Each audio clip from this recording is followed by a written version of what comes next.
Halo teman-teman, perkenalkan kami dari kelompok 1 yang beranggotakan Barka, Fitri Kurnia, Fitri Puji, Niken, Niswatun, Pangestika, Wiwit, Adinda, Berlianka, Noval Valih, Pipin, Shirley, dan Siwi akan menjelaskan mengenai surface irrigation atau irigasi teknis.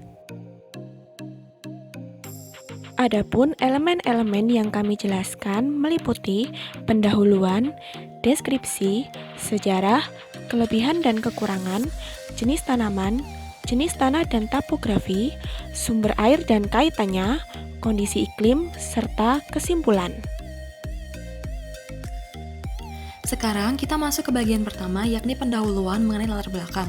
Seperti yang kita ketahui, negara Indonesia memiliki lahan yang sangat luas, sehingga banyak dimanfaatkan sebagai lahan pertanian.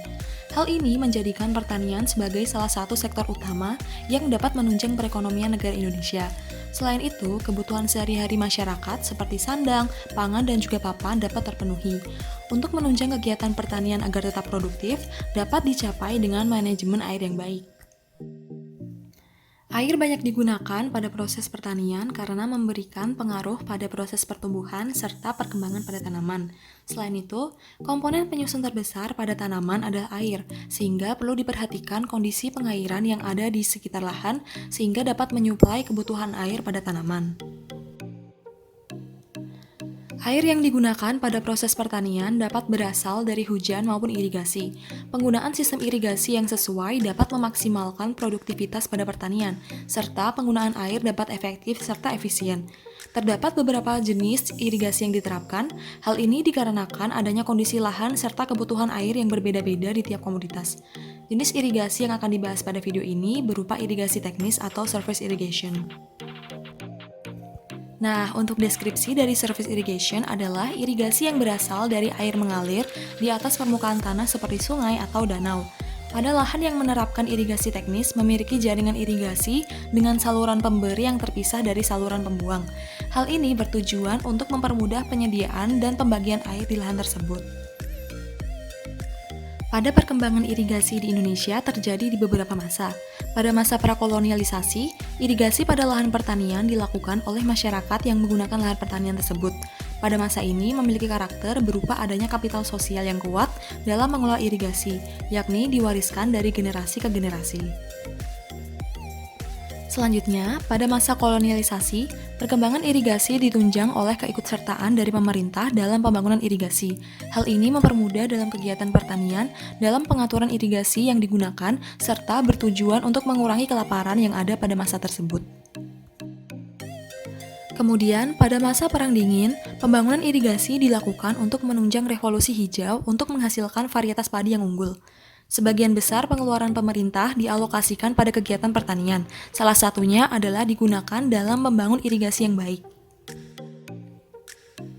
Perkembangan irigasi pada fase globalisasi berkaitan dengan fase reformasi dalam pengelolaan irigasi serta pemanfaatan berbagai fungsi air. Kelebihan dan kekurangan irigasi teknis. Adapun kelebihannya antara lain, dapat mengatur air, mendatangkan air yang diperlukan untuk kehidupan tanaman, serta mempertahankan dan menambah kesuburan tanah. Sementara kekurangannya antara lain, pengaturan air yang intensif memerlukan biaya yang lebih besar dan tenaga yang lebih banyak, serta kurang efektif dalam penekanan gulma. Kondisi iklim. Iklim musim kemarau ditandai dengan suhu tinggi yang dapat membuat tanaman layu dan mati. Maka, diperlukan sistem pengairan yang tepat sesuai dengan kondisi iklim. Irigasi teknis dapat menjadi pilihan, karena irigasi ini mengatur dan mengukur air yang akan digunakan.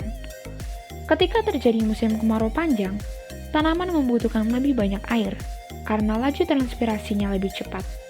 Maka, bangunan ukur pada irigasi teknis akan mengalirkan lebih banyak debit air. Jenis tanaman. Sistem irigasi permukaan atau surface irrigation banyak dipakai untuk tanaman palawija dan padi. Pada penerapan irigasi ini dilakukan dengan memanfaatkan air bawah tanah dan sungai sebagai jaringan irigasi. Jumlah air irigasi yang diberikan ditetapkan berdasarkan kebutuhan tanaman, kemampuan tanah, memegang air, serta sarana irigasi yang tersedia atau yang akan digunakan. Menurut Haryati tahun 2014, pemberian air harus disesuaikan dengan kebutuhan air tanaman agar irigasi menjadi efektif dan efisien. Yang berikutnya adalah jenis tanah dan topografi. Kemiringan saluran pada topografi datar sebaiknya kurang dari 10 cm per kilometer. Sementara pada topografi curam, layanan sistem irigasi dan sistem drainasenya sangat bergantung pada kemiringan lahan dan ketinggian, sesuai dengan interval garis kontur. Ketentuan interval garis kontur. Pada tanah datar kurang dari 2%, interval 0,5 meter. Sementara pada tanah berombak dan landai 2-5%, interval 1 meter. Tanah berbukit 5-20%, interval 2 meter. Sedangkan untuk tanah bergunung-gunung, lebih dari 20%, interval 5 meter. Bentuk wilayah atau lereng dan ketinggian tempat akan menentukan keberfungsian sistem irigasi dan drainase. Bentuk wilayah atau lereng akan berpengaruh terhadap proses infiltrasi air pada sistem irigasi permukaan. Pada sistem irigasi permukaan, air yang dibutuhkan cukup banyak untuk membasahi lahan. Sistem ini cocok untuk dipakai pada tanah bertekstur halus hingga sedang dan berada di daerah dengan topografi datar. Daerah dengan topografi datar ini akan memudahkan distribusi air dengan merata, sehingga air tidak menggenang di satu tempat. Sumber air yang didapatkan untuk irigasi air permukaan atau surface irrigation didapatkan dari air yang berasal dari air permukaan tanah seperti waduk atau bendungan, sungai, danau, embung, atau check dam. Irigasi air dapat dilakukan dengan menggunakan sistem irigasi teknis. Sistem irigasi teknis pada air permukaan biasanya bersumber dari sungai atau bendungan. Namun, pada sistem irigasi teknis pada lahan kering dapat bersumber dari embung. Kemudian, kualitas air untuk irigasi, air permukaan harus memenuhi kriteria mutu air yang telah ditetapkan dan diatur dalam Peraturan Pemerintah Nomor 82 Tahun 2001 tentang pengelolaan kualitas air dan pengendalian pencemaran air yang memuat kriteria mutu air berbasis kelas mutu air. Berdasarkan dengan Peraturan Pemerintah Nomor 82 Tahun 2001 tentang pengelolaan kualitas air dan pengendalian pencemaran air irigasi harus memenuhi kelas 2. Mengenai parameter kualitas air irigasi, menurut Yusuf tahun 2014 tentang tingkat toksisitas pada air irigasi, tingkat amonia yang aman untuk pertanian harus berada pada kadar kurang dari 0,5 mg per liter. Kemudian kadar boron untuk tanaman yang peka unsur boron harus kurang dari 0,2 mg per liter, sedangkan 0,75 mg per liter untuk tanaman yang sangat toleran terhadap boron. Untuk air raksa atau merkuri, kadar yang aman adalah kurang dari 0,01 mg per liter dan kandium ada pada kadar kurang dari 0,01 mg per liter. Sistem irigasi teknis. Irigasi teknis memiliki prinsip rancang bangun berupa pemisahan fungsi jaringan pembawa dengan jaringan pembuang yang dilengkapi beberapa bagian, yaitu bangunan ukur dan bangunan pengatur. Peta tersier sebagai dasar perhitungan sistem alokasi air, bangunan pengambilan yang permanen, serta jaringan pembawa dan pembuang telah terpisah. Gambar ini merupakan penerapan irigasi teknis yang ada di Desa Rajasari, Kabupaten Gunung Kidul, Yogyakarta. Dan ini merupakan irigasi teknis di Kecamatan Pengasih, Kabupaten Kulon Progo, Daerah Istimewa Yogyakarta.